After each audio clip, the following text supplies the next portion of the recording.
Okay, so this story still baffles me to this day. I work at Walmart as AP, and if you don't know what AP is, it's asset protection. Pretty much my job is to catch people trying to steal from Walmart. If you go to any Walmart, we're usually all around you, but we're dressed in normal clothing so that we blend in. I'm not sure if I was supposed to tell you that, but whatever. Anyway, it was a Friday, and I had noticed this one guy walking around the store looking very suspicious. And what I mean by that is, when he first walked into Walmart, he had his hands buried deep in his sweatshirt. He had this look on his face that he was up to something. He also had holes all in his sweater. His jeans were super dirty, and they were hanging past his ass crack. So I began to tail him throughout the store. And after he made a few laps around the electronics department, I saw him make a beeline for the restrooms nearby. Now, I didn't go in when he did, because I didn't want him to know that I was onto him, so I just waited directly outside the bathrooms instead. Within seconds, I could hear this guy making weird noises, like angry growling noises. Then I could hear him flushing the toilet like 20 times. And at this point I said fuck it, and was gonna go in and see what the hell he was doing. Just as I took a step forward, the man then sprinted out of the bathroom, looking horrified and distressed. He pushed past me and headed to the front. I radioed for management to be on the lookout for this guy heading their way, and entered the bathroom to see what he was doing. When I walked in, there was running water everywhere. It seemed to be coming from the end stall. I pushed it open and saw water was gushing from the toilet. It was gushing because something large was sticking out of it, like the dude was trying to flush whatever it was down the toilet. I got closer and realized that what the man was trying to flush down was a fucking severed human hand. Like, I'm talking veins and bones and everything was sticking out.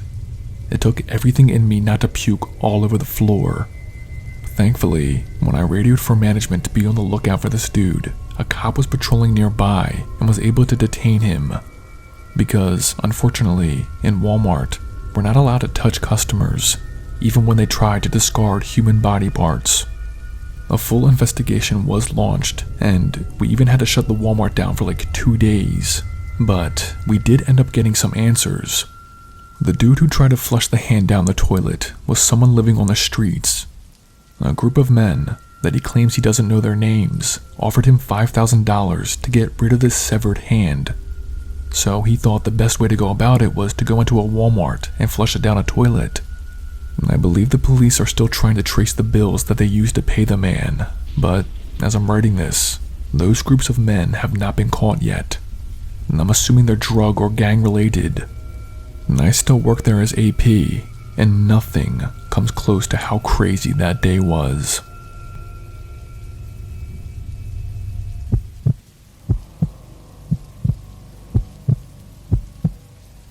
This world is truly an unsafe place.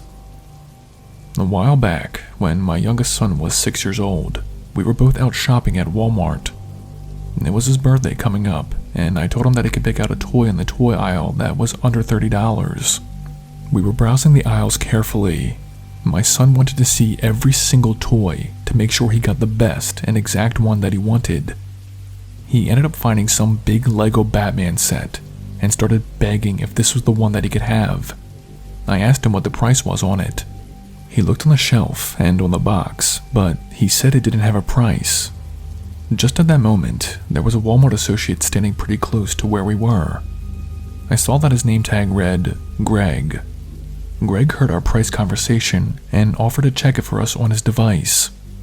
I told my son go ahead and have the man scan it. My son walked the 5 feet it took to give it to Greg and handed the Lego box to him. Also at that moment, I was getting a phone call. I reached into my purse and saw that it was my husband calling. I turned my head briefly from my son and Greg to answer the phone. I now realize this is where I really messed up. After my brief phone call ended about my husband needing extra socks, I turned back around, only to see that my son and Greg were no longer in the toy aisle with me. I mean, like at all. The only thing I saw was the Batman Lego set on the ground that my son wanted to get. This immediately raised red flags in my heart, and I started sprinting up and down the aisles, calling my son's name out. I know I looked like a crazy woman, but when your child is missing, none of that matters. Minutes passed, and I could not find my son or that Greg guy anywhere. And when it comes to a missing child, every second counts. I ran up to the front and started telling the Walmart associates to lock down the exits because I couldn't find my son. They asked where I saw him last, and I told them the toy aisle with the associate Greg.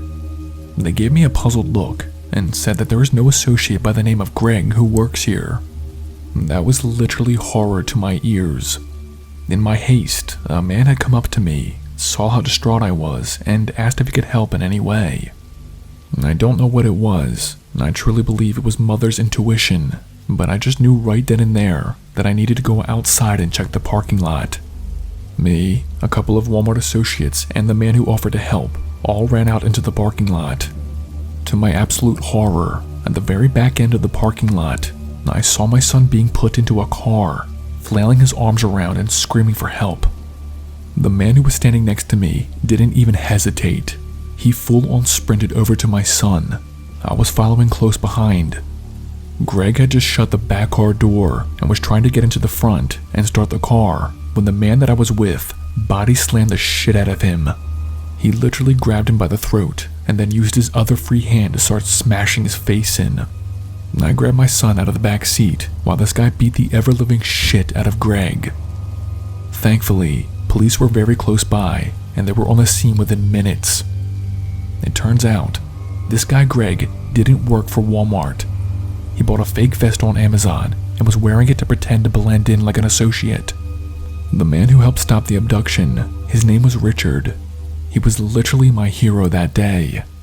And since then, my husband and I have become good friends with Richard because of how greatly he helped us.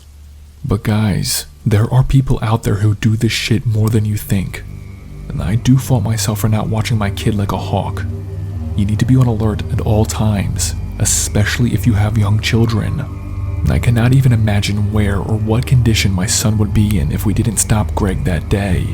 And that wasn't even his real name. He's a total waste of human space and is now rotting in jail for the next 30 years. Please, be alert and be safe, everyone.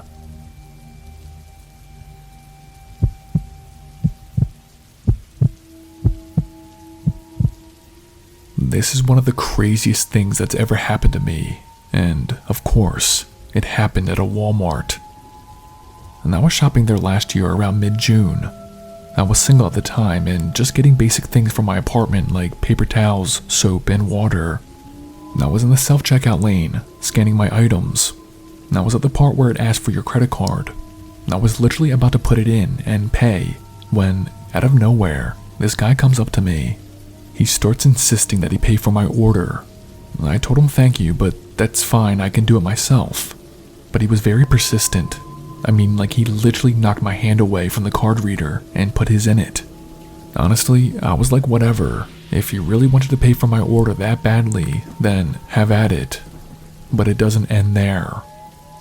After my order was paid, he starts following me to my car, insisting that he could help me load my car up. Now I was getting really weirded out by this guy, because he didn't take no for an answer.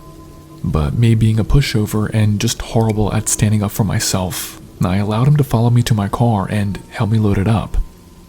When the last bag was in my car, I thanked the man and told him to have a great day.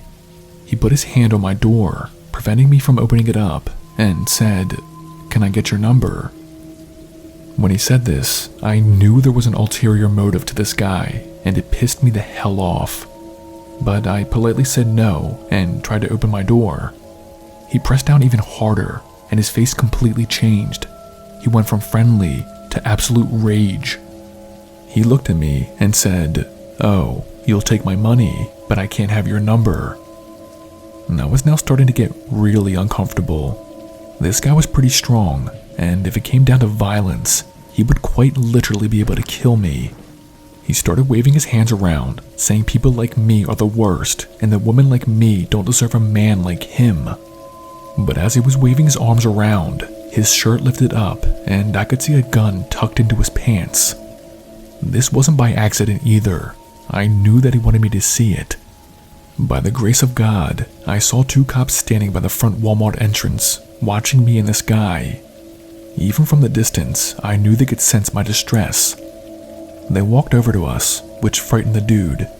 The cops asked if everything was okay, and I said no, this man's harassing me and won't leave me alone. I literally thought at that moment he was going to pull his gun out and kill me. But before any of that could happen, the one officer grabbed him by the hand and said to follow him over here. The guy was cursing up a storm, and they ended up restraining him. And get this, it turns out this guy had warrants out for his arrest, specifically for Grand Theft Auto. He was thrown into the back of a cop car in handcuffs.